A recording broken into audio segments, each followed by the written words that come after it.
Call into order the meeting for the Kaiser Community Diversity Engagement Committee, October 3rd, 6:04. Can you please call the roll, Dawn? Tammy Coons. Here. Carrie Brown. Here. Stephanie Cross. Here. Tyus Roddick. Here. Benita Picasso. Here. Shani Starr. Here. All right, the meeting is started. So first we'll go approval of minutes, September 2024 meeting, which seems like was forever ago, but it was just a month ago. Any comments, edits, call-outs? No? I make a motion to approve the minutes. Anyone second? I second. Okay. All those in favor, say aye. Aye. Aye. Aye. Okay, Yes, that was Stephanie, yeah. The minute has passed. We'll go next to the appearance of interested persons. Chris? Would you like to, yeah, absolutely. I'm trying to get people's names correct, Chris, so if it isn't correct, correct me, please. Last meeting I botched a couple people's names. I'm trying to make sure I get them correct. As long as you don't call me stupid. No, I won't. Oh, gosh. Okay, don't spin on me. I'm Chris Adams. I live here in Kaiser. I live over on Moneta Avenue. I've lived here since 1964, so I've kind of seen the gamut of when it started with Windsor Island Road being a dirt road to where we are now. I really appreciate you guys having this group. I think it's so important for anything from the city to the state government to our committees to be so inclusive. I have never felt uncomfortable at any council meeting I've been at or our neighborhood association. And so I do really appreciate you, though, having this group and being, our eyes and ears, because sometimes we can't see everything. And so that's why I started to come to city council meetings and this meeting. And like I said, I've been here, but I'm still learning stuff, so thank you. I really appreciate it. Thank you for being Yeah. here. Anyone else? Okay, so we'll go to Mr. Lindsay, public meeting law. Yes, hi, good evening. Thanks for having me, by the way. I was asked kind of informally over email if I could come and address a little bit of some of the changes to public meeting law and then also just be available to answer some questions because there are questions inevitably about a law that we all have to follow, and yet it doesn't always seem to just jump out to us as common sense. But what I will do is I'll just start with really the idea behind public meetings law, and this is from the Attorney General's manual, and really what the policy statement for public meetings law in general that kind of guides why these rules exist and why they show up the way they do is because they basically want, because of the law's substantive provisions and the way it affects everybody in our lives, they basically want anybody who's a governing body to make sure that if they're having meetings or deliberations that they are open to the public and that the public will not only be noticed of the time and place, but that these meetings are accessible to persons wishing to attend. And then on the tail end, they're hoping that we will take appropriate minutes so people knew what happened at those meetings, and so everybody kind of knows what was discussed and how the sausage was made, right? When I've talked to people before about public meetings law, I like to use a example of when you go to a pizza parlor and they have the window where you can actually watch how the pizza is made. It doesn't mean not everybody gets to participate in the meeting itself, but they do get to go and see what's being put on everything, and there's no surprises before it goes into the oven, right? There's everything's out in the open, and that's sort of the idea of public meetings law. Where it gets a little tricky is you guys all sign up on a board and you're volunteers, right? And volunteers, I think, have this idea. I think about when we did our cleanup day out here around our campus area here, and you feel like you really want to be doing something, and you really don't mind, like, your intentions are good, and so I don't mind going and working hard. And there's a difference between the type of volunteerism where you can be off on your own doing some work and then come back and like, oh, how'd you do? I, picked up this many weeds, or I did whatever. And a board whose real job is to shine sunlight on the decision-making and the advice that's given and the recommendations that are given. And so when you guys are on a board like this, where you are taxed with the authority of either giving recommendations or advice, you become under law a governing body. So because you have a public body above you that relies on you guys, so because you're a governing body, you have these rules. And the rules are, if there's going to be a quorum of you guys ever having a meeting, then it has to be properly noticed. It has to have access, it has to be open to the public, right? And then it has to have those minutes attached to it. Where people run afoul of public meetings law is what happens when there's just one shy of a quorum, right? Or what happens if you're just talking about nothing, but there's four of you. And so there are carve-outs a little bit in, so you join a board and suddenly you can, and you love talking about diversity and engagement, but suddenly you can never talk with, five of you together about diversity and engagement unless you're on record, right, and in a public meeting. So it's a little awkward there. But truly, if, aside from a few of these carve-outs, which they put into this new House bill, that say like something that's say purely educational or something that will never come before the body, once you join a board, you have to kind of look around and go, sorry, we can't discuss business without either, with a quorum of us, without following public meetings law for the time that you're on the board. And that also applies for electronic communication, Yeah. correct? And what I'll say is what the new House Bill 2805 that was just passed really did was tried to break open this idea of what making a decision and deliberating and really meeting means. Because you think a meeting, is it just a physical place? Well, no, it isn't. And to your point, right? They use the word a meeting is a convening of a governing body, and then convening is a gathering either physically or using any electronic means, any telephonic means, using serial electronic written communications, so a series of emails or other types of communications. Or using intermediaries is what they've now added because of a law or a case law that came out of Lane County, my old stomping ground, and for a time I was a DA there. There was a quorum of counselors, or commissioners, excuse me, that wanted to get something done, and so they basically used their own staff to go say, this is what they're willing to do, and this is what they're willing to do. And so they had to add that in and say, you can't even send another person to say what they really think. They even added in nonverbal now, so you can't be in a room and be like, how would you vote on something? You can't be like, thumbs up.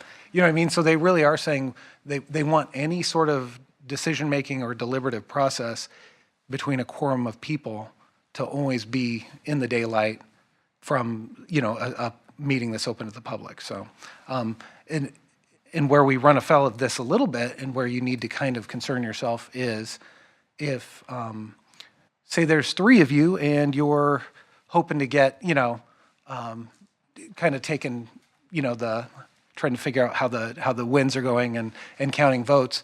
If you do that, then if one of those three goes out and deliberates with one more person, if you're a quorum of 7, you guys are a quorum of 9, right? Correct. So let's say 4 Well, people. of 7 now because we are too short. Oh, okay, perfect. So it's appropriate to use the word seven, Or so. too short, Nevaeh and then Counselor Kohler's empty seat. Yeah.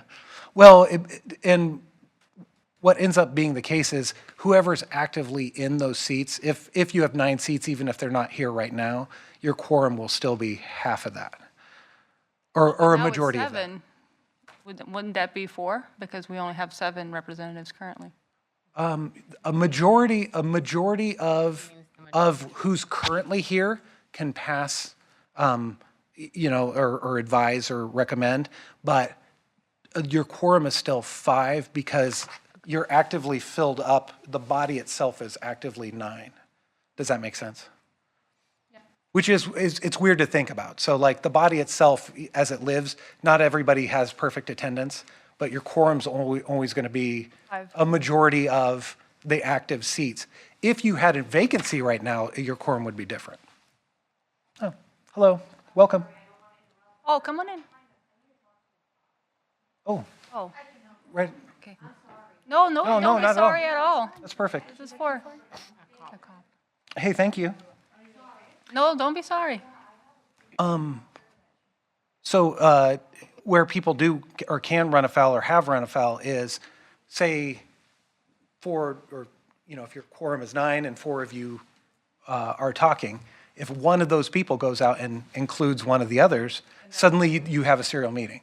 And it's the same way. That could be any of these modalities that they're talking about. Like somebody could have texted somebody and said, "Are you really going to vote yes on this garbage?" And then, and then 3 other people talk, and then one of those people go off and talk to somebody else. Technically, you have a serial meeting. Now, those things are sort of harder to prove, but if we believe in the spirit of the law, which is supposed to be these open meetings where everybody gets to see how we're deliberating, the idea is to always try to, let's leave that for the meeting. Of course, you guys can always meet and just discuss nothing that will ever come in front of you. So you could have a barbecue and you could talk about the weather and, you could talk about politics, you could talk about whatever. But if politics is probably going to touch on this, but, so the idea is it's all about what your kind of mandate is. So, you guys could probably take from Appendix A and know what your mandate is, and then don't really talk about that stuff because that stuff could come in front of you in a quorum setting without following public meetings law. And then the end result of this, which is sort of, I don't mean to be like this, but under ethics law, they did put in that, it could be up to $1,000 each instance for each person. And people's ethics, when you're on a board, it isn't me getting in trouble, right? It's each individual who does it. So you have to be kind of careful, and that's how the ethics works. So I just think that's sort of important. I think one of the pieces that brought me here tonight, meaning one of the reasons that I think people went, why is it like that, was a section that I read or typed in response to working together, but in less than a quorum. And so I think for the benefit of everybody being able to hear it, I'm reading from the 2023, I made a closer copy to the public meetings law. It says a gathering of less than a quorum of a governing body is not a meeting, so not a meeting. But it says, however, members of a governing body should not gather as a group or groups composed of less than a quorum for the purpose of conducting business outside of public meetings law, because it not only creates an appearance of impropriety, but runs contrary to the public policy of the public meeting law, sort of how I've been explaining. But it also kind of endangers that idea of serial meetings, which supports keeping the public informed of deliberations of governing bodies. In addition, such a gathering creates the risk of violating it through serial communication. So it really, that's more like playing it super safe. You're not technically, if you have less than a quorum in your meeting and you're even talking about this stuff, you're not technically having a meeting and you're not technically in violation of Oregon ethics law for the purposes of them actually investigating you or whatever. But you could, because you look and you go, I'm meeting with 4 other people, what is the likelihood that they might call somebody up on the phone and just kind of clue them into what you guys talked about, and then suddenly Yeah. you do have a serial meeting? Yeah, I think the intent to kind of, and I will open up for questions. The intent was, there's a lot of work in this committee that needs to be done, Yeah, where it isn't just it's like, you know, dry erase board concepts and hashing it out. And it's, so there's like these work sessions, right? And I think we have an hour each month, more or less. Sometimes these meetings run longer. Not enough time. It's not enough time. And so how do you get stuff accomplished kind of without having to, yeah. you know, I'm not opposed to us meeting, but I think I don't want to, first of all, it's not our resource to ask city folks to Yeah. come to the, and then how do we even go about this, like public rec? Okay, we're going to meet at Human Being at 5 o'clock to talk about, you know what I mean? So that's the piece about like, how do we get some of this work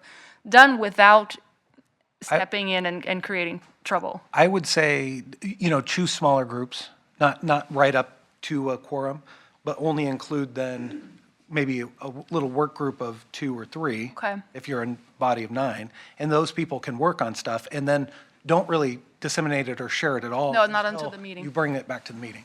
And then that way, you guys, what could be cool about that is, then you divide up the labor too. Correct. Right, so you, hopefully, you're not dinging the same 3 people with all the work, but you're sharing the loves. Okay, So that would be a good idea. thank you, Mr. Lindsay. Questions? Yeah, go ahead.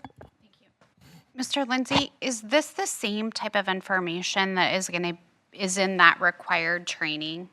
Yes. So is it appropriate? My understanding is we're going to be hosting a training here. Would it be appropriate to not, to maybe invite our committee, all of our committees Yes. to that? Maybe Yes. you could expand on that. For sure, thank you. you. Good, nice, thank you for the reminder. So after the Oregon Government Ethics Commission just changed some of these rules they voted on them September 30th, and they just went into effect.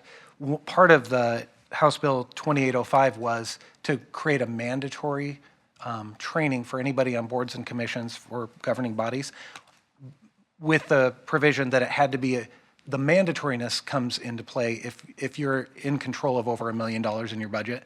So you don't have to if you don't deal with $1 million in your budget or not. Our budget committee will have to, and our council will have to. And because it's new and we didn't know what type of training they were going to require, the Oregon Government Ethics Commission is actually doing trainings themselves. They're going to be physically here, I believe it's now set up for sure, on the 15th of November, which I believe is a Friday. And you don't have to come if you're on a board that doesn't deal with $1 million or more, but you could, and it would be beneficial to come.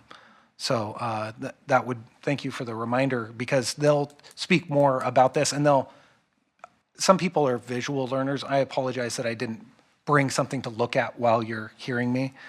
Especially because I talk a little circularly sometimes. That's lawyer talk. Exactly, talk in circles, but that's okay.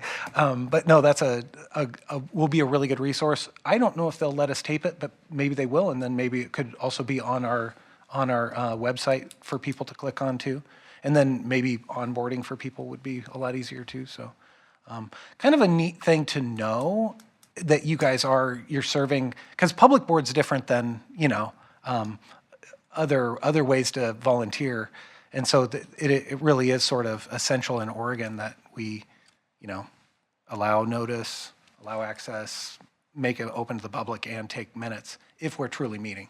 And that's just, the law. But there are ways, if you are truly trying to maximize your time outside, just try not to get too close to that. Like, don't have email streams back and forth. I'll tell the counselors sometimes when I type everybody, like, please don't reply all to this, because you're just going to create like a public meeting almost right away. And again, there are limited provisions where if it's just purely educational, that won't create a meeting now. That was a change in the law that if you're just doing something that isn't substantive, like it's just scheduling, something like that's not going to run afoul. So if you were doing a check with everybody to see, like, can you make this extra meeting or special meeting, like, that won't violate it now. So there are ways in which you can communicate that won't run afoul of that, but Or it's really the inform a substance. decision that has been made. I think that was one that I sent on when it went to the staff recommendation and not maybe everyone saw the city meeting, and so that went to everybody informing what had, but that's public records. then- Exactly. And especially if there's not an interplay or interaction. Correct. Like if a bunch of people jumped on it and said, you know what we should do now, then all of a sudden you're at a meeting, you know? But it says communications between or among members of a governing body, even of a quorum but as long as they're purely factual or educational in nature and don't have deliberations or decision-making at all, those aren't considered violations. Something that's not even related at all to what could ever come in front of you wouldn't run afoul of that. So you talk about anything else, you know? And then, or the non-substantive in nature, like scheduling or leaves of absence and stuff like that, so. Hopefully that helps. I just want to ask to make clear, so we technically could be in small work groups of, say, 2 or 3 to work on different aspects of what we're trying to accomplish here without it having to be public record and a meeting and all that? Correct. Okay. And then just don't loop other people in until the meeting. Okay, thank you. Yeah. Thank you, Madam Chair. Mr. Lindsay, can you talk about email? So if there was a public records request, because one of the things that as you're talking, I'm thinking about, everybody here uses their private email, Yeah. right? But we, as a counselor, have a city assigned email. Yeah. Can you talk about how that would work? If there was a public records request in their private email versus, because I always, in my old life, we had specific emails for our volunteers to use for their work, or for their volunteer work, so that we didn't open up their private email for discovery purposes. Yeah. So can you talk about that? Absolutely. So what'll happen is, say somebody, because you're part of this governing body, any of the deliberations or any record that you create for the purposes of city business could be subject to a public records request. And email communications are one of the ways in which people love to grab public records. And so if there was such a request, it would come into our recorder, city recorder's office, and then they would work with the person. If it was like a giant scope, they would be like, any and all communications for the last 10 years. They would go, well, there's a price tag to that. And so they'd be like, what are you really trying to get at? Because maybe we could refine this down where it's reasonable. So that's sort of the first layer. And then if they say, we really are just looking for the last year between these folks. Then if there are records, like in the case of counselors have emails, so we can literally just tell our IT to look for their emails for like certain search parameters, and it produces a pile, and then we try to see which ones. For you guys, if you're using your own email, we would send you a request, or the request that is the official one, and we would say, they're asking for this, do you have any that you're in custody of, right? Because you're the custodian of that record that you need to be responsive to. And so we would say, please respond accordingly and get it to us by such and such time, because we have to reply. Where people run afoul there is if they say 2 people or 3 people reply and they're like, yeah, here's my emails, right? And then somebody else goes, nope, don't have any. And it turns out that the person who said, nope, don't have any is part of the other email streams. Then they can run to the DA and say, we think they have more emails that they're not handing us, and so that's how they can get a warrant to then search for your emails. So that's, don't go down that road, but that's the thing. So just know too that if you're doing city business on your email, that you do have to retain that for a certain amount of time. And there's different retention levels, but I will tell you the safe number to remember is 10 years. So just assume you have to keep it for 10 years. And then if there is a question, we can look it up and answer it, because there are little provisions. Some are 5 years, and some are more depending on what they are. But the safe provision is just keep your emails for 10 years just in case. Yeah.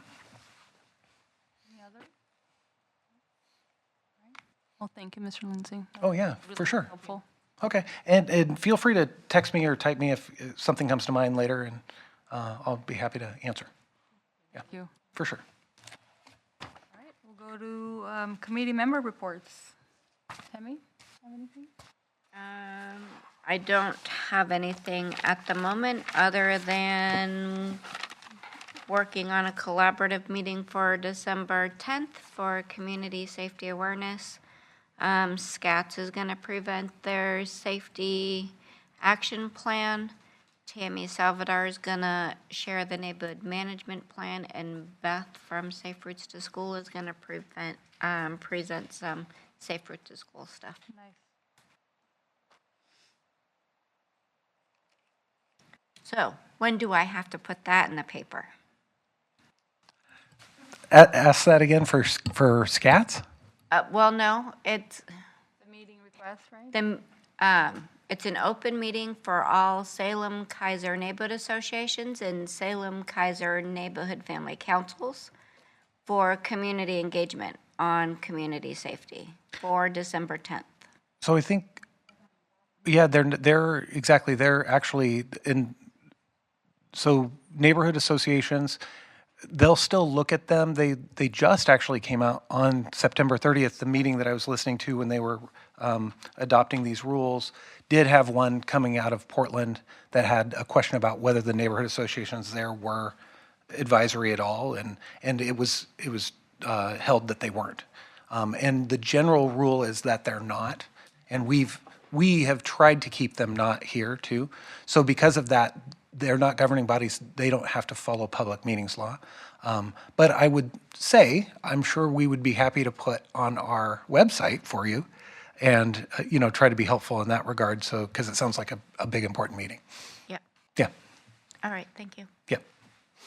Then let's go to maybe neighborhood association report outs, folks that attended the neighborhood association meetings. We had our first meeting in a while. Hector Blanco came and shared. We had people join us through Zoom and Google Teams and had approximately 10 off the top of my head. I do not have the minutes yet from Liz, so I don't have the exact total yet. But it went really well. We talked about the open house and what safety information was going to be covered there, and he shared a bunch of different community resources. Carrie? Well, my neighborhood association doesn't meet in the summer. And then it meets the first Thursday at 6:30. Which is now. Flips Yes. our meeting, so if I go to it, I would have to be excused from, I don't know, so I don't know what to do about it. Okay. And I do not have anything because I forgot about it starting again in August. So I'll be there this month. I'll pivot for you. Yeah, I went to the West Kaiser one, and it was really, really great. You were there. There were lots and lots to report out. They did a lot of activities on the parks. They did a bunch of cleanup and the Kaiser Art Walk. That was pretty cool to hear about. They're super excited about the Kaiser Rapids and the new turf fields and pickleball courts that are coming. Mr. Lawyer was there, giving an update on Public Works, and so that was a good meeting. I have to say, it was really cool that you have it in Zoom. I think that might be something that, I don't know how, if that's something that the city can provide or not, but how did you get it to have Zoom? I created our own Zoom account. The board said we have more people online than we do in person. Yeah, So yeah. it's time to move to the Zoom. And I still do it here, but it doesn't work out very well. The link is very weak. So I'm looking at other options for that. Tim, is that something maybe we can have neighborhood associations use? Does this, and I'm asking, I know with Salem Kaiser, there's the whole thing about using their Zoom and Zoom license and all that, but. I don't think we could use the city's Zoom account. I think that'd be a violation of copyright rules.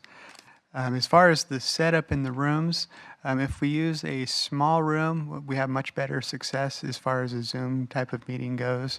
We do have camera kind of stuff that would work with that. The challenge is if you're using amplified sound, getting everything in the small, in any of the rooms over there is a challenge. Most folks that do that do bring in their own audio-visual people at that point. Okay, thank you. Yes, Chris. Yes, please. Well, wait until you're there so people at home can listen. Come on up. You don't, you have all the time in the world. We just want to make sure people hear. I don't. I fill the little free libraries around Kaiser. There's 3 of them. Our actual one for West Kaiser is on Raffel and Shoreline, but I was asked if I would help the one at Kaiser Rapids, and then I kind of sneaked down to the one at the end of Rivercrest. But that's fun to do. But point is, I was down there, I don't know, the other day. I was there for about a half hour. Kids and people were playing on the turf field, so that was really cool. But the boys, I mean, they didn't mean to, but they kicked the ball up over the fencing. Luckily, there was a guy there, because that dips down. I'd never make it back up. And I thought, well, I even emailed Mayor Clark, and I said, why don't you think about adding onto the top of the fence something that kind of goes like this? Because the ball wasn't going that high over the fence, but just enough to go over the fence, you know. But I was just thinking, I shot her kind of an example, and I just think, you know, whoever's in charge of all that should maybe think back. I mean, because it would be an easy addition. But anyway, so I just thought, since you mentioned the turf fields, it might be something to think about. I mean, because you guys all connect to, you know, Kaiser, the city of Kaiser. So I just thought I'd bring that up. Thank you. Yeah. Can we make sure and get that to the Parks Board? Thank you. Anita? Oh, no, I'll go to Shandy. I'll give you 5 minutes. Counselor Starr. No, I just said, but. Okay. Oh, for my. Yes. I have the Gubser neighbor. I'm pretty sure I have the Gubser Neighborhood Association. Now that I said that, I'm just double checking. Yes, we did meet in September, and it was really just a recap and debrief of their National Night Out in August. Kind of plans for the year go forward, and the initial conversation around the Miracle of Lights, or the Miracle. It changed Miracle of Lights. I think Holiday Lights is what it is. I mean, there's a name. We know what you mean. Thank you, in Gubser. What? Yes, exactly. So, which is in December again, and so that was it. Great. Had 3 people besides me. Okay. Yeah, so I didn't make it on this month because I had a conflicting meeting, but I know Tammy was there because she is the president. Anything you want to add? Nope. Okay. It was really good. I think, again, it's one, and I think we heard a little bit during our joint work session from Councilor Duran that was one of the things that they wanted us to do, is to go connect with neighborhoods. So that's hopefully now on the record that that's happening, and we're going. And that doesn't violate public records law, because we're not there to deliberate, we're there to represent. So we can attend all the things, just don't talk business, and be out in the community. So, okay, can we jump to? Okay, let me look at I think maybe it's a framework now, right? Can we start working on? So one of the things that we had from the last meeting to this meeting was a community diversity engagement framework. And what this is just trying to figure it out. How does the city communicate with its citizens to get the most possible engagement? What does it make sense to communicate? And so I'm gonna start kind of reading through it, and then maybe we can talk about a little bit about some of the questions, comments. But Mr. Lindsay, this is one of those examples of, like, you know, this was, and I by no means I put this together because I thought I had to do it by myself with some input. So it isn't like this is what I'm recommending. It is a first draft. And again, from that notion of we can't meet to talk about it, so we're meeting it here. But our purpose is to act in an advisory capacity to the Kaiser City Council, and to advise on action for community engagement by listening to understand. Kaiser wants to let everyone know we're all included when we talk about the Kaiser community and are important for our community to thrive holistically. Using what is heard to create recommendations for action plans for increasing community engagement and communication on progress in civic processes, and acting on the values included in the resolution for justice, equity, diversity, and inclusion. So what it boils down to, or what I kind of put it in there, is that successful community engagement involves people in the decisions that affect them and about what matters to them most.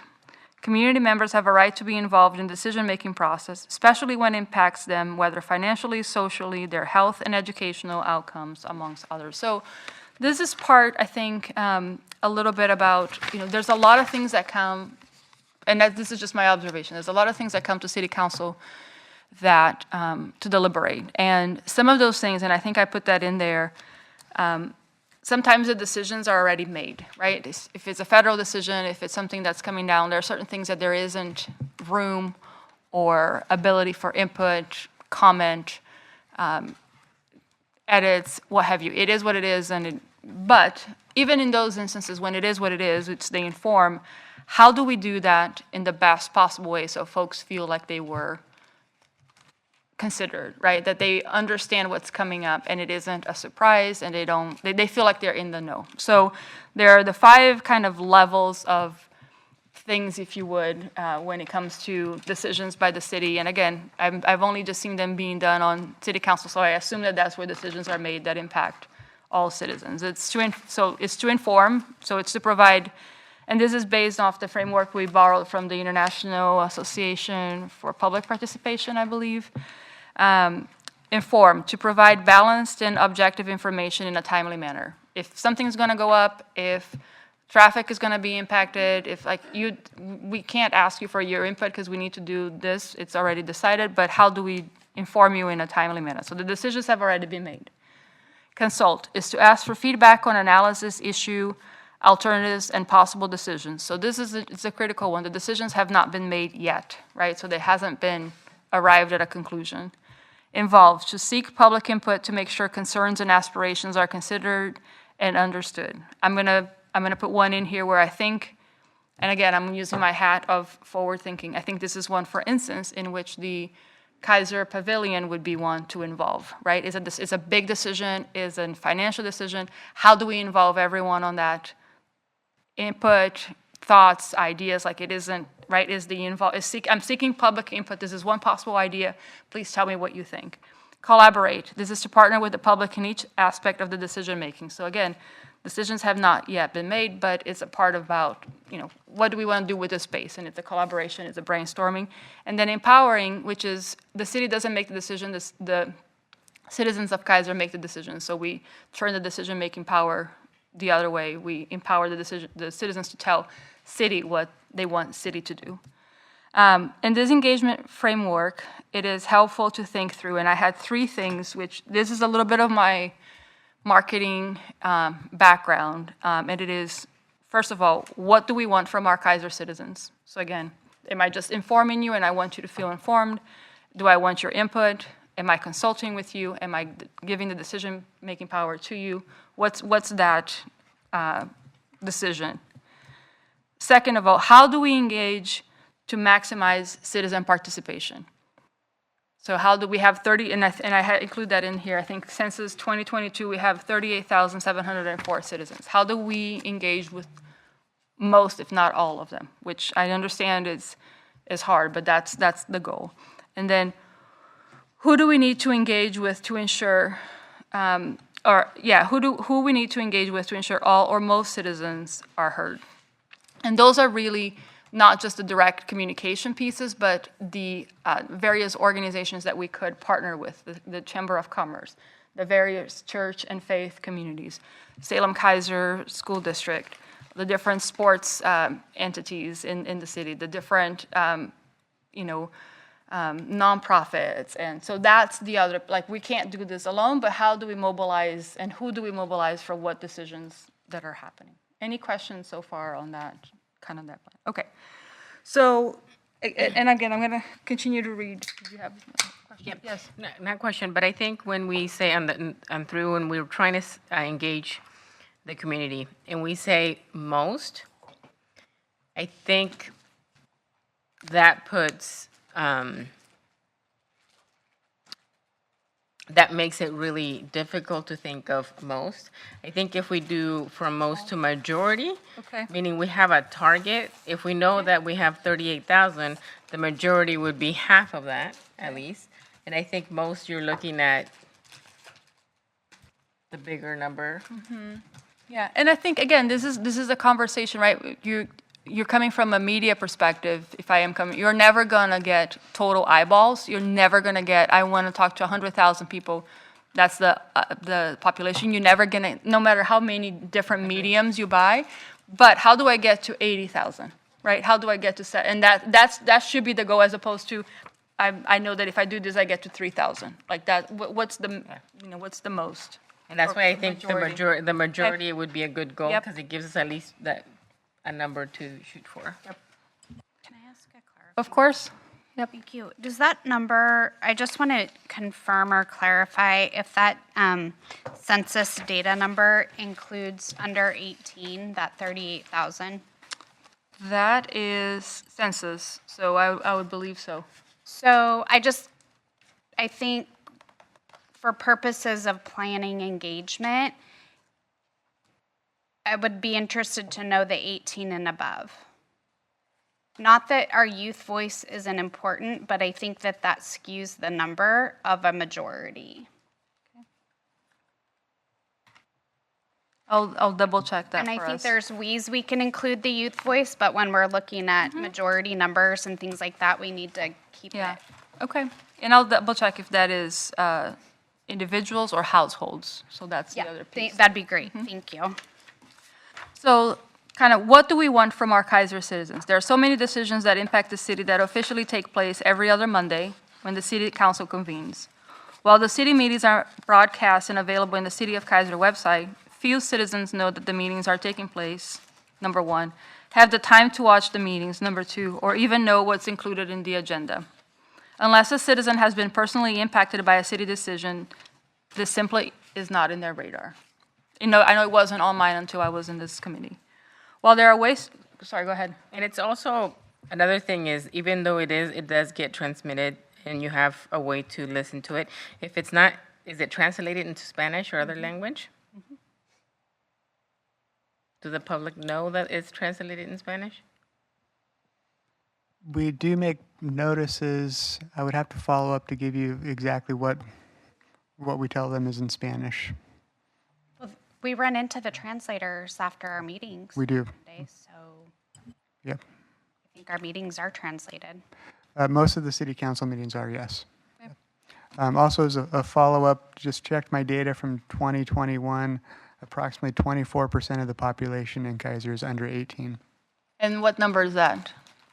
Is it of the 38,000 or is that a higher number? Correct. The 38,000 is all-inclusive. Okay, so 24% of 38,000 is under 18. Correct. Okay, I'm sorry, what was that number? yeah. Approximately 24% is under 18, so we're probably talking 9,000-ish. So 38,000 18. minus So 29,000. 38,000 minus, what did you say the number was? 7,600? Is that what you said? Math in public is hard. I know, 30,400 roughly. But I need to double check my math, so don't quote me. At least not yet. Okay. 20 or 24%? 24%. 24. Yep. Yep. While there are ways to get involved, the city should proactively communicate with its citizens and make sure that it is providing information in a timely manner and clearly outlining what it expects from its citizens to make the best possible decision for all. The city is currently doing, and this is my opinion, okay, so again, the bare minimum to seek civic engagement, not by intent, but by a lack of intentional engagement, and I think this is what we're here to help. Below are a few guiding questions as to what needs to be communicated. How many people will be impacted by this decision? What are the possible impacts? Social, economical, financial, political, environmental? Was a SWOT analysis, strengths, weaknesses, opportunities, and threats analysis done on the issue, or PASO, which is kind of the same thing as political, environmental, social, technical, legal, I believe, and then economic. What is the decision matrix for when, what time, with whom we need to engage? So again, I'm not, and I want to make something clear in here. I think it's important that we have community engagement. I'm not trying to slow process down.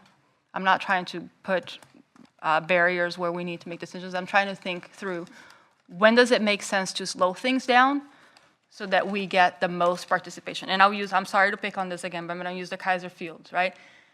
Had we slowed it down and gotten much more engagement and participation, maybe we would have had a different outcome. So there are certain things that are speed to market that we got to do. We don't have time to deliberate on this, and then there are certain things that we should slow down and try to get as much involvement and participation as we possibly can before we get to that decision. So, who should we engage with before making this decision? Did we hear from all possible interested parties? Who had input on this issue opportunity in the past? Should we reach out to them now to seek their input? Again, so just some historical data. How will this decision contribute or harm the future of Kaiser? How would this decision positively or negatively impact the citizens of Kaiser? How does this decision align or not with our values of pride, spirit, and volunteerism? So again, these are just, and I know I'm talking a lot this evening. These are just possible questions. They don't have to be all of them. There might be some that are missing from there, and this is where we can kind of talk about, like, what are your thoughts? What's missing? What's resonating on some of these questions? For me personally, I think these questions are on target from the communication and engagement with the community. They're the same questions I've been hearing. Most of the neighborhood associations, as far as I know, at least Rhonda and I are very proactive in making sure everybody knows what's going on. So that would be Rhonda's West Kaiser.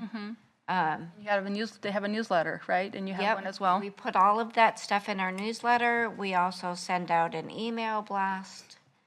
And it's really just a public information. This is what's going on. This is what's coming up for the agenda. Are there any questions or concerns that we need to address? That's one of the ways. Didn't Ken use that with the traffic light on? Where did we just put the flashing beacon? I forgot. Alder and something. Yeah, I can't remember the exact spot either. I apologize. But I believe they used the same process. They did outreach. His board and Colleen and a bunch of other people just talked to people and engage with the schools. I mean, I've been engaging with Kennedy for a while. I've been engaging with Cummings lately a lot more. And they've all got the same concerns and questions. Why did they not outreach to the school and say this is what's going on?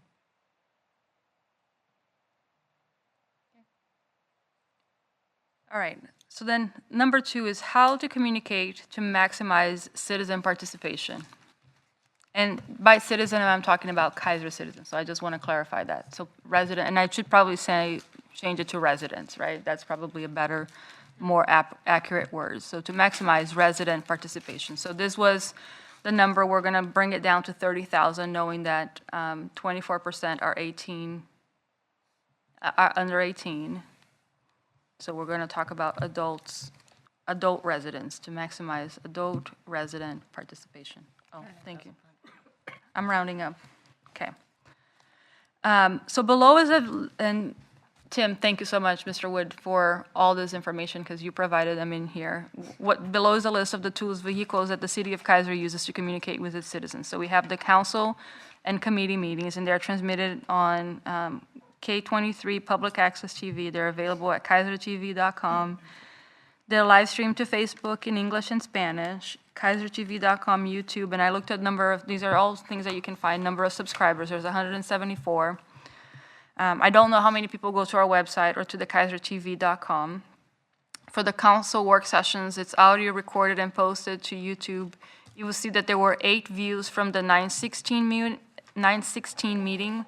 However, there were 145 views from the August 5th meeting, which was the one where the Kaiser turf fields were discussed. The Facebook has 4,300 followers. The City of Kaiser Instagram has 1,369 followers. There's a city manager's weekly update. I don't know where that, I think that is on social media, is that correct? Okay. We have the Facebook, Instagram for the Kaiser Police Department. We've got X for the Kaiser Police Department. We have Nextdoor for Kaiser Police Department. We have Kaiser.org website, and I'm not sure how many views or visits we get. We have a reader board on Chemawa Road. We have the Civic Clerk, which is the thing we use for our agenda notification, the website. We have city service billing statement messages. We have Civic Pay, which is online bill pay messages. We have Everbridge, which is our flash communication, mass communication device for emergency, continuity of operation. Flash Alert. We have email distribution from interested citizens. We can use SurveyMonkey, and then we can do specific work groups, direct mailings, or town hall public forums. We have legal notices and public service announcements in the Kaiser Times, and again, Kaiser Times circulation is 1,738, as audited by the Oregon Broadcast Association in 2023. Public hearing notices, and then recruitment announcements. Did I brochure rack outside of the City Hall and public-facing city employees? Did I miss anything? Potentially, but this is pretty comprehensive, right? So these are the different ways we have to communicate. If the outcome the city wanted was to inform citizens of a change decision that would impact them financially, so I'm just using this dimension, but financially, it should strive to communicate as soon as possible to as many residents as possible through a variety of methods. In this example, it could use city service billing messages. Water utility bills go out every other month, so you would need a minimum of 2 months' notice to inform all residents of Kaiser. You have your reader board outside of the City Hall, and some flash alert, maybe news releases. Not the flash alert, because maybe people might be impacted as to emergency communication, but maybe a news release. If the outcome the city wanted was to consult with citizens of Kaiser on an issue or an opportunity, it could use the following methods: Facebook post, ask for inputs, comments, town halls, survey via SurveyMonkey, email distribution, neighborhood associations, city committee meetings. And this is what I think, Tim, I appreciate the information on, like, we're trying to do everything to everybody, and I appreciate that. But I think one of the things that we maybe start working towards is letting people know how we're going to communicate with them. Because if I know where I'm going to see information, to your point, Tammy, if I know that the newsletter is going to have things that are important to me, I'm going to start paying attention to the newsletter. So it's a little bit of educating residents where we're going to communicate. We're going to communicate about, we get notice from the police all the time. We know when there's a silver alert or something like, we know to pay attention for those. We know kind of what the outcome that we should do when we get those messages. So it's a little bit of the same process. So we can start letting residents know how we will be engaging with them in the future. So we can say, hey, we're going to post this. Look at Facebook, Instagram, and X, for example, or Facebook, Instagram, and our reader board. Those are the 3 things that we're going to really communicate with you for all the different things that are super important. Or if it's financially, and I need everyone to know it's the bill, the utility bills, because I know you're going to see it, and I'm going to try to make it super bright for everybody to see it. So again, some communication, some recommendations on how we could start trying this out to see if we can get more of this, like, oh yeah, I heard about this, and maybe it's another feedback or input of like, hey, this worked for me, or are you seeing this? If you are, tell me yes. I'm going to give you a gift card to the Human Being if you see the yellow post on the, just right. It's a little bit of this. I think there's a lot of really good work happening in the city, and I think if folks see that we're trying to get your input, it's going to go a long way. That it's not like we're doing all this decision on Mondays and don't come to the meetings because we don't want you to see it. It's quite the opposite, right? We're doing all these things on the website, but again, unless you know and unless you've seen it, you're not gonna know it's there. We also have the Chamber of Commerce. They post stuff a lot. I know I see Corey's post quite a bit, so I know that if there's something going on and we let the chamber know, I don't foresee a problem with Corey saying, oh, I can't get this out. Corey's going to do what she can to get it out to everybody. I have that, I think, on the next one. So, but again, try to think about, so who do we need to engage with to ensure that, again, the majority of the citizens are heard? So that's the part about not only disseminating information, but getting input back. So we have several community organizations, and we can start harnessing the power of community engagement and civic action to seek input, to provide information to empower communities. And so below are just a few examples of the communities we need to purposefully engage with. So we've got aging population, families, students, businesses, Chamber of Commerce, I have that in there as a conduit for communications, school districts, local churches, neighborhood associations, cultural groups, sports groups, the food banks, Kaiser Fire Department, Kaiser Police Department, and the local tribes. Once we have established what level of engagement we're seeking, how we're going to communicate, and from whom we need to hear, we can deploy the best possible community engagement strategy to achieve our desired outcome.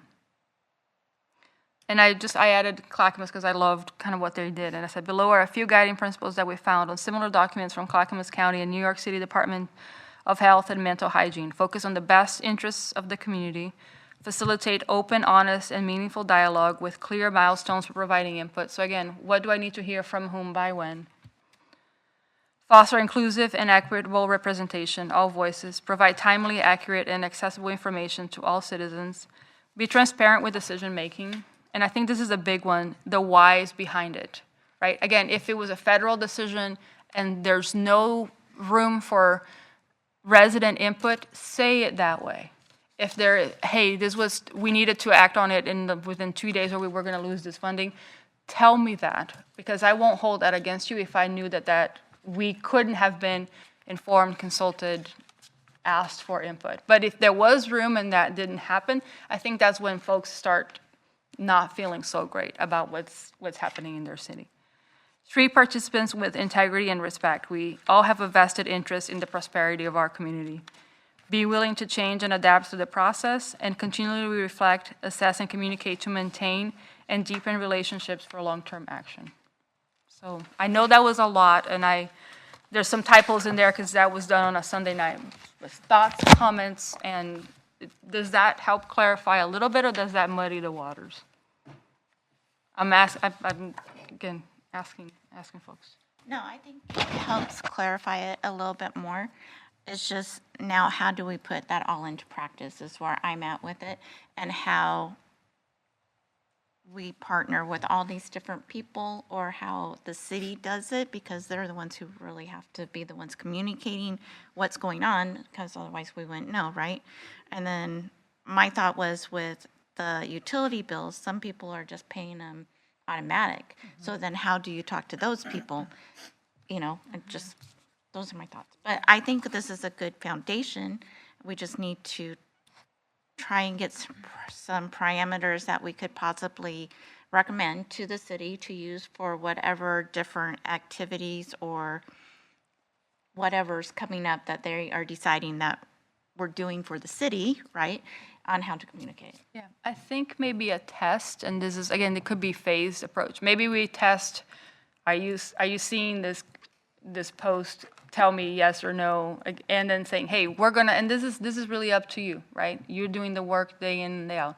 What methods of communication do you think are easiest, or that people are gonna see the most, and start really harnessing that, like, hey, for important updates, come to our website, come to Instagram, Facebook, whatever they are, start, and then we can start saying these messages on the neighborhood associations, on our networks, and kind of, again, funneling people to that. Like, here's where you pay attention. If you don't see it here, you're not paying attention.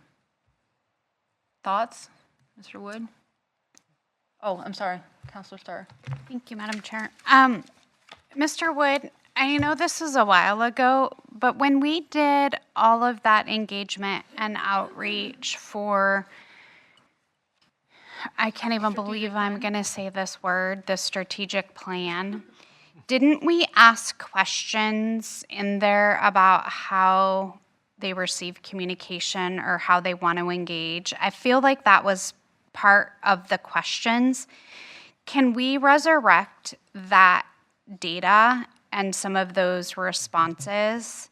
Because I know we were at Kaiser Fest with the QR code, I think, trying to get input. We were everywhere. So could we resurrect every way that we did the engagement on that, and then also the data, because I feel like we asked people about engagement and communication in there. So that I think would be a good place to start with some baseline information. I absolutely agree. I think that's a great idea. Thank you. I think we can resurrect that and we can bring that to the next meeting. I guess I'm kind of curious. I appreciate the work that you've put into this. I think that's some great feedback. I'm wondering if, we as city staff should take that feedback, turn it into a policy document similar to Clackamas County, and then present that back to you folks for additional review. That'd be great. I'm wondering if something like that would be good. I'm hesitant to say what kind of a timeline, because that's going to involve multiple departments. So it may be something that we bring back in pieces. Yeah. So we can digest it, and I don't want to stall this because No, it's fine. we just don't have the bandwidth internally, but I want to move it forward. So I think you have a lot of good feedback, and maybe if we take the Clackamas County as a starting point, incorporate your feedback, your group's feedback into that, and then bring that document back, that could be a starting point. I think that sounds great. And again, it's a utility tool, right? Like, and I'm going to say something like a city our size should have a communications person, should have a marketing person. I understand it doesn't exist, so we're trying to make it as easy as, like, again, you're going to have to say tomorrow that Kaiser Station is going to be closed for a week. How do you do it the most effective way, right? And I'm not starting rumors, Kaiser Station is not closing for a week, but something of that impact. How do you do it so that people are not, again, creating traffic bog and not knowing and going to there and then turning around going, oh my God, I didn't hear about it, I didn't know about it. And now this one is probably one that Kaiser Police would and Kaiser Police has a really strong weight, but let's not call wolf either, right? Let's use Kaiser Police when it really is needed, when it's not that urgent, but it's important that we get most people to pay attention. How do we do it? Thank you. I would be remiss if I didn't I know that it would be ideal to have a full-time communications committee or a communications person, but I feel like I would be remiss from a budget perspective if I didn't remind us that we literally just were able to open, to fully have funding to fully staff our law enforcement department. That's great. So I want to encourage us to exercise caution and awareness for what our budget constraints are, and just remind this committee that we have one of the lowest property tax rates in the state, which limits the amount of our general fund dollars that we can use to hire a communications person. Like, are we saying, these are things that I think this committee needs to think about. Do we want a full-time communications person at the risk of having to cut back and lose a law enforcement position? I will tell you, from my perspective, no. That's not what I said. I know that's not what you said, but I want to make sure that those are things that we're thinking about when we're saying a city of this size should have a full-time communications person. So we have to be, I'm asking us to be cognizant of the dollars that we have. Put in a budget request, right? I mean, if that's, the committee chooses to vote to put in a budget request or a budget suggestion or whatever that is. But I am speaking from sitting and going through the budget for 3 years and trying to find the dollars. We just went into debt, right? $5.5 million to address our PERS issue. So a lot of these ideas are great and awesome if money grew on trees.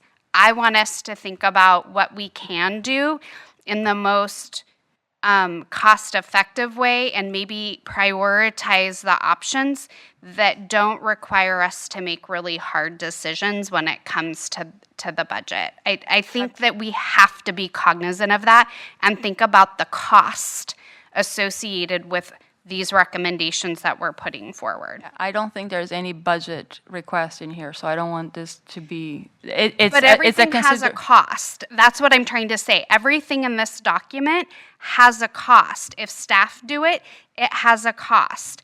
If it's something that we have to purchase, there's a cost. And I'm not saying that it's not, some of these things aren't possible.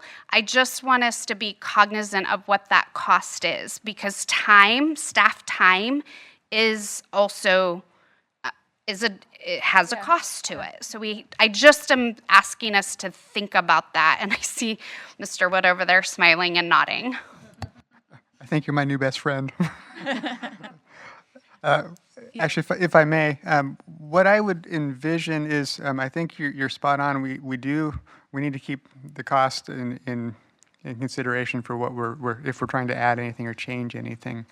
But I also think, Chair, that you're correct. Some of our engagement tends to be on the minimal side. Correct. And I think what would be really helpful for us as a city, staff-wise, is if we actually document that and put it onto paper, what we are currently doing. So that could be part of a starting point for this group to deliberate over and say, hey, have we thought of maybe changing the inform, consult, mentally bringing that into the forefront when we start planning some projects. Absolutely, yep. So, like I say, I think if we took the Clackamas County as a starting point, we would definitely have to scale it way back because we don't have the resources that a county has.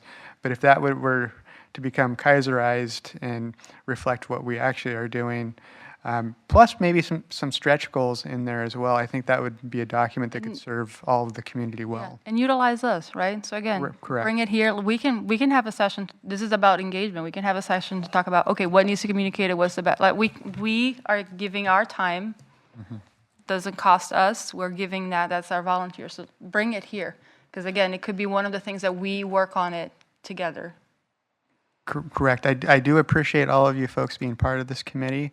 As I was sitting at the last workshop, work session, I was thinking, well, this group, really, we have about 18 to 20 hours a year together. Realistically, what can we accomplish in 18 to 20 hours a year?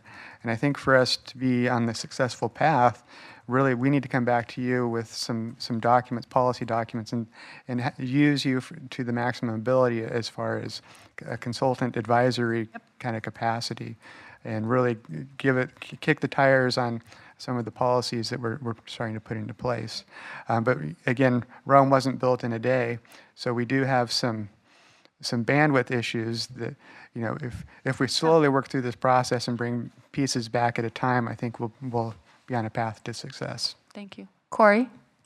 Sorry, I have my thinking cap on No, as you're that's discussing great. this, and it just No, please. came to my mind. This is something that I'm also toying with is as far as that marketing piece is bringing on an intern or utilizing a high school student. And then there's another resource I know of that has kids, I say kids because they're younger than me, but in college, learning how to write policy and procedure, and they're looking for internships. Okay. So policy and procedure is different than marketing, but there's kiddos that are in the CTE program and the CTEC program that are learning social media marketing. McNary has a fantastic program for marketing. So that could be something. That could be a work session we do. We bring them in here and talk about, again, Tim, once you're ready to get some feedback, we get some additional folks and really do a brainstorm. I know we want to have a youth Yes. on this, so that 100%. might be a classroom that you could talk to about, hey, we need this type of support. we also need a kiddo on our committee. Is there anybody that's interested? So that was just I a think thought. that's mayor appointed, but we can start doing a little bit of the outreach to get their interest And up. Laura, I'm sure, would be happy to Yeah. be the connector piece. But I was just thinking about that when you said that. Sorry, I Oh, interrupted. that's okay. Do you have any other put in your if I can ask you to put your chamber hat on, any other input or suggestions on some of the things we brought tonight? Well,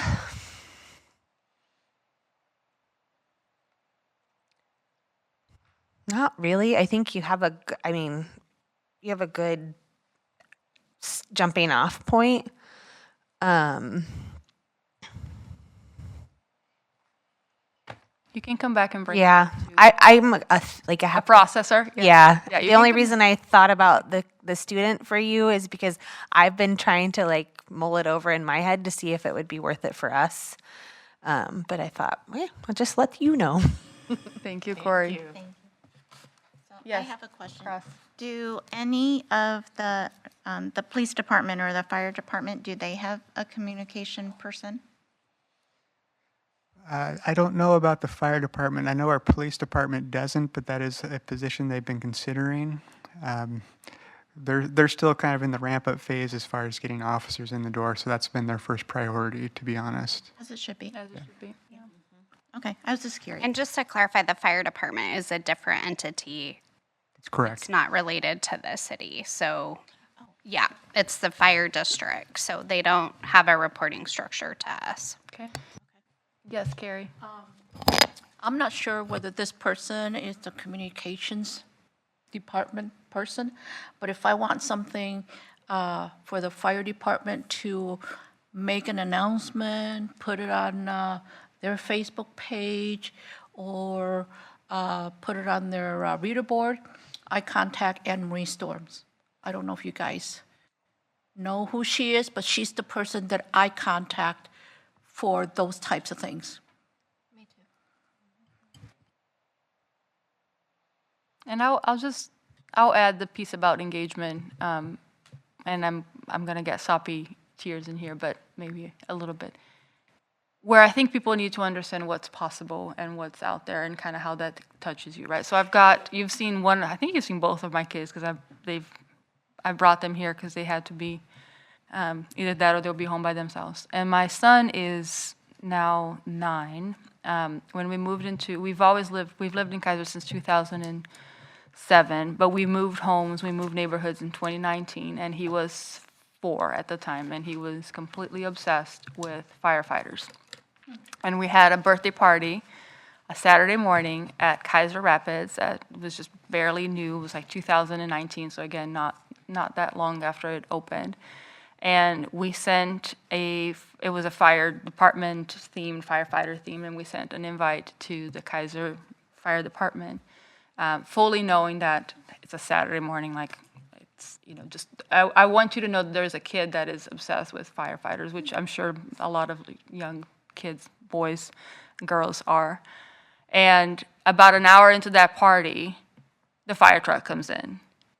And the chief is there, and he's like, I knew there was going to be cake, and I just about lost it. I just was almost in tears. Now, they let everybody on that fire truck, everyone that was in the park on that fire truck. It wasn't just my son. But that's the kind of heartstring that we have, that if everyone knew, and I wasn't on this committee. I wasn't on I was, sorry, but I was nobody, right? Like, they don't knew who I was. It was just someone who invited them. So that's the kind of power that I think we have as a city with an engagement piece, that if we did these, do people even know that they could do that? And I know the next year I knew about the police one because someone told me, it's like, hey, if you call them and they're not that busy, they'll do a big splash for you. Let's get that message out. Let's get that information, because that is this thing that makes this place, in my mind, special, right? Because, again, they didn't have to do it. Right? But they did it. And to me, that's the stuff that we have the opportunity, if we reach out and we ask people, to create that kind of engagement. So. Chair Roddick? Yes, sir. I sort of have a question that might be an idea as I'm sitting here listening to. is I know we kind of have just very specific ways in which we operate on social media as a city, and it's not very advanced. And so And real quick on that, is that you have some public records law restrictions on Yes, that? correct. Okay. But the other thing is, it strikes me because, there's been this conversation about you guys only have, 18 hours a year to work or whatever.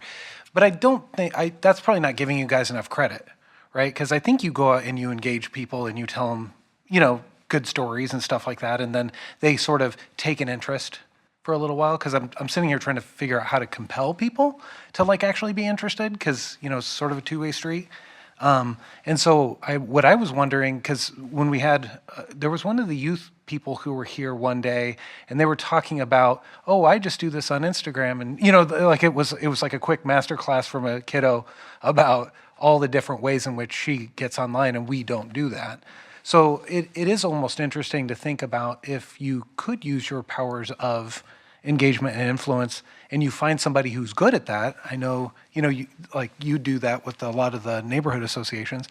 I'm wondering if there are, because I don't know what I don't know, but there might be either cultures or communities that engage more in particular ways online, or in particular, Instagram being one of them, TikTok being one of them, whatever.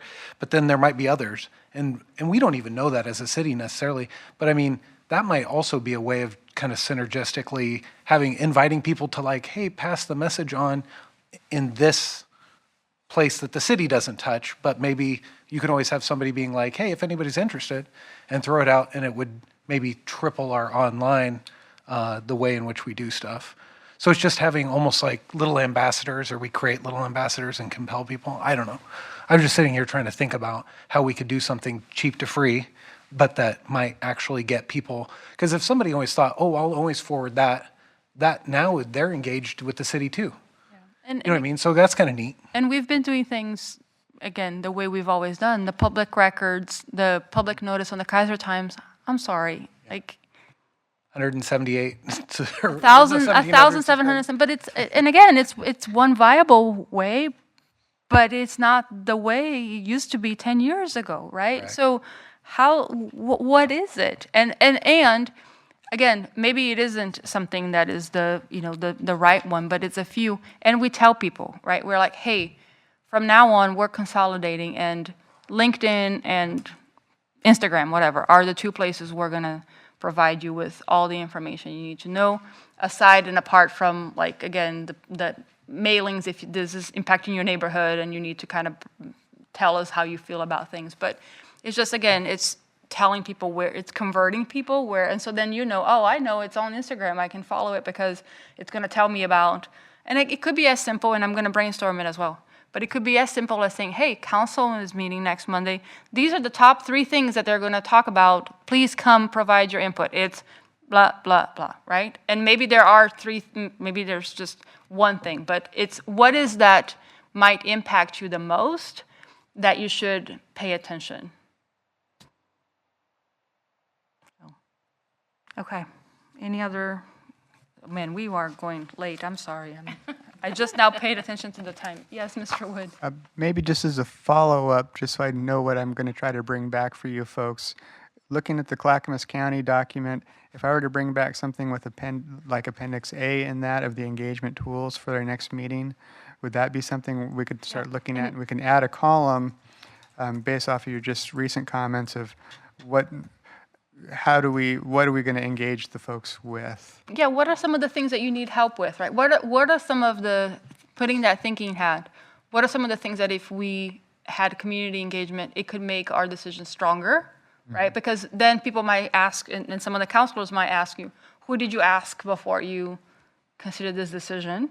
And you would be like, well, we had this much engagement on Facebook or this much input on, right? It's your consensus or public forum piece that, again, maybe you don't have it, but it would provide strength on the decision if you had that kind of engagement. Yeah. And it does seem like a lot of your comments were based off of the International Association of Public Participation. Which is perfect. So Yeah. I'll start and use that as kind of a basis for whatever we come back to present. That's what we heard from Clackamas, and that's what we heard from ODOT. That Okay. So those are two pretty high organizations on what they're doing in terms of high-quality engagement, so. Okay. I'm going to try to kind of move us through. There's two action items, actually, and I don't know that we can put them for future meetings, but, and so now that we know, Mr. Lindsay, that we can divide and conquer, we're going to, is to talk about the definition of justice, and then I think also equity, diversity, and inclusion for the application, or for the rubric for the application for being in this committee. Which three people would like to be, I'm catching on, would like to work on this particular action item? Okay, got it. So Tammy, Carrie, Stephanie. And if it's in the next meeting, great. If it's the one after that, that's great as well. Just please let Dawn know. And then Dawn can send it to us prior to the meeting for review. Chair It doesn't Roddick? need to be a whole week prior, just a little bit prior. Yes, sir. I would also say maybe the sooner the better. I'm not sure when the city council was asking for for the volunteer questions. Right? They were asking that we, after this meeting, create a joint meeting with VCC, you guys, City Council. and I believe that at least December Wasn't that in November? or November. So then, I think part of that ask was To have the to definition. have those defined. Okay. So I'm just reminding of that. Yeah, okay, so have the definition before that meeting. Okay. And you don't have to have it, like, bring to us to review, so maybe bring it to us to the November meeting, we'll review, and then have that ready. How about we email Dawn? Yeah, okay. Does that give enough time? Because our next meeting is November 7th, right? And so the joint meeting is after that meeting? Okay, great. And then the other thing I would like, if you could bring it for us to review, I had someone ask about what is the criteria that we use to waive the fee for using the city hall for various groups? So that would be good for, and again, that's just to ask people, again, this building is amazing. Let's utilize it more. And if it isn't, and again, I don't know this, so Councilor Starks, to your point, I don't know if it's a source of revenue, if it's a revenue generator, and if it is, let me More. or use it more, or promote it also, that so people that can't pay for it use it free of charge, and then people that are able to pay for it can see it and understand it. And so I don't know if it's, I want to try to see what the criteria is and what needs to be met for that criteria for charge to be waived. Because again, we could go into the various communities and say, hey, come here more often, come have events here, because this is for you. This is a way to engage with them as well. Yes, Mr. Wood. There's some very specific requirements within a resolution. Basically, it gives the authority to the council. They're the only ones that can really waive the fees. Okay. But I can bring back that resolution or Okay, and maybe, if it's applicable not too much work, maybe in the last 12 months, which organizations had it waived? So we can see a comparison of can do that. their trend in there? Okay, cool, thank you. Anything else? No? Okay. Well, you're awfully quiet this time. I think it's because we just had that really long meeting. Yeah. All right. I think then it's, Spoke out. huh? I said, I'm all spoke up. You're all spoke over. Yeah, same. All right, so hearing nothing else, the meeting, oh, Miss Wilson. Do you have someone who wants to go to the next report to the November 4th City Council? That's right, we need to talk On the about Native that. American Heritage Month, because the. Yes, so my question on that is, we had Chair Pigsley, the chair from Siletz, is that correct, Councilor Starr? I Come believe that's before, was that Mayor Clark who invited her? Would you mind asking Mayor Clark if she can invite, I would love to have her come and present, and we can defer to her to present. I think it would be super awesome if that's a possibility. And who was that again? Remind me, because I know it was the mayor. I just don't remember who it was that she invited. The chair of the Siletz, Chair of Select. yeah, Confederated Siletz, yeah. And then we can all, whomever of us wants to attend can attend that as well. But I would like for her to present. And if I need to invite her, I can, if the mayor is too busy. But I loved what we did last time with Hispanic Heritage Month and having members of the community present. I think the council has heard from us enough. Yeah. So I think having members of the community present is extending those voices, is highlighting experiences, is all the things that we should be doing. Okay, meeting adjourned. It's 7:29 with 1 minute to spare. Yeah, thank you. Thank you, Appreciate you. Mr. Lindsay. Huh? Yeah, I like how you're matching. I am matching. I didn't.